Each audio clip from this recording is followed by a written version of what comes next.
जंग से जुड़ी इस वक्त की बड़ी जानकारी। ईरान के नए खलीफे का पहला बयान सामने आया। मुश्तबा खामेनी का पहला बयान है। उनका कहना है कि ईरान एक बहादुर देश है और ईरान युद्ध चाहता ही नहीं था। हम अपने अधिकारों से पीछे नहीं हटने वाले हैं, ये कहा गया। तो नए सुप्रीम लीडर की ओर से मुश्तबा खामेनी की ओर से कहा गया कि ईरान एक बहादुर देश है जो अपने अधिकारों से कभी पीछे नहीं हटेगा। ईरान युद्ध चाहता नहीं था, लेकिन चूंकि युद्ध में धकेला गया तो अपने हक से, अपने अधिकार से समझौता ईरान कभी नहीं करेगा।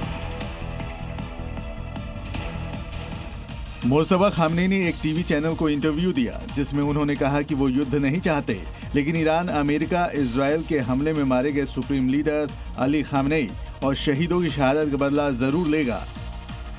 ईरान के सुप्रीम लीडर का यह बयान लग रहा है कि हॉर्मुज स्ट्रेट के मैनेजमेंट को एक नए फेज में ले जाएगा, जिसका असर दूसरे देशों पर भी दिखेगा।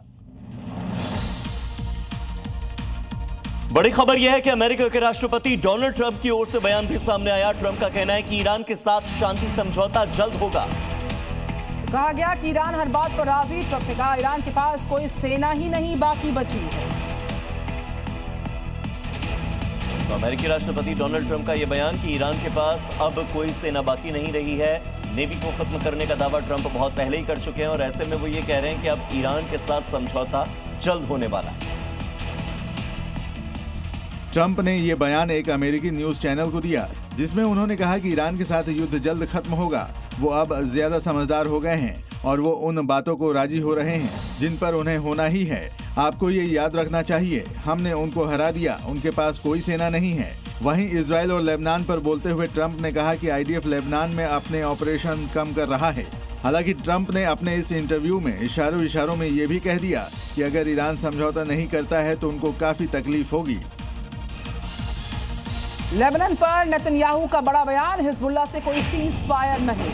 तो एक तरफ ईरान और अमेरिका जहां समझौते की बात कर रहे हैं, तो वहीं लेबनान पर नेतन्याहू का साफ कहना है कि हिजबुल्लाह के खिलाफ कोई सीज फायर नहीं है।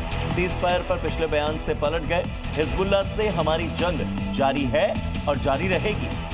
हिजबुल्लाह के सांसद अली फैयाद का कहना है कि गुट ने इजराइल के साथ सीधी बातचीत को अस्वीकार कर दिया है और लेबनानी सरकार को कोई भी अगला कदम उठाने से पहले एक शर्त के तौर पर युद्ध विराम की मांग करनी चाहिए। लेकिन हिजबुल्लाह के इस बयान के बाद इजरायली पीएम नेतन्याहू भी पलट गए और हमलों को लेकर अपनी मंशा जाहिर कर दी। नेतन्याहू के इस बयान से साफ हो गया है कि फिलहाल शांति की राह आसान नहीं है।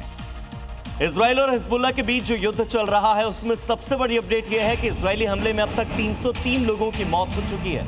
इस हमले में कई लोग बुरी तरह से घायल हुए। घायलों का अस्पताल में इलाज चल रहा है। 303 लोगों की इजरायली अटैक्स में अब तक जान जाने की जानकारी सामने आई है।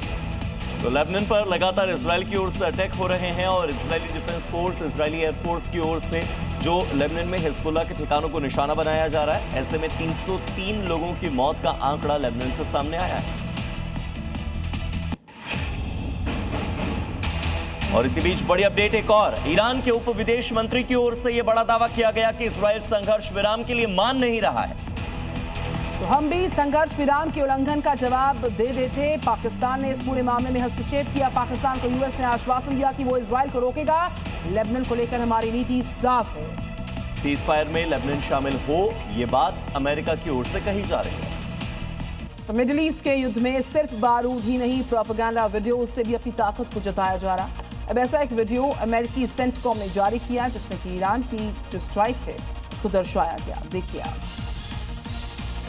वीडियो में एयरक्राफ्ट कैरियर से फाइटर प्लेन का टेक ऑफ, युद्धपोतों से दागी गई मिसाइल और ईरानी सैन्य ठिकानों की हुई तबाही को दिखाया गया है। वीडियो में CENTCOM commander admiral Brad Cooper ने बताया कि इजराइल अमेरिकी सेना ने ईरान युद्ध में जीत हासिल की है और ये भी बताया कि एक व्यवस्थित तरीके से बड़े सैन्य अभियानों को अंजाम दिया गया। साथ ही बताया कि ईरान के अब कई सालों तक वाले मिलिट्री प्रोग्राम को तबाह कर दिया गया है।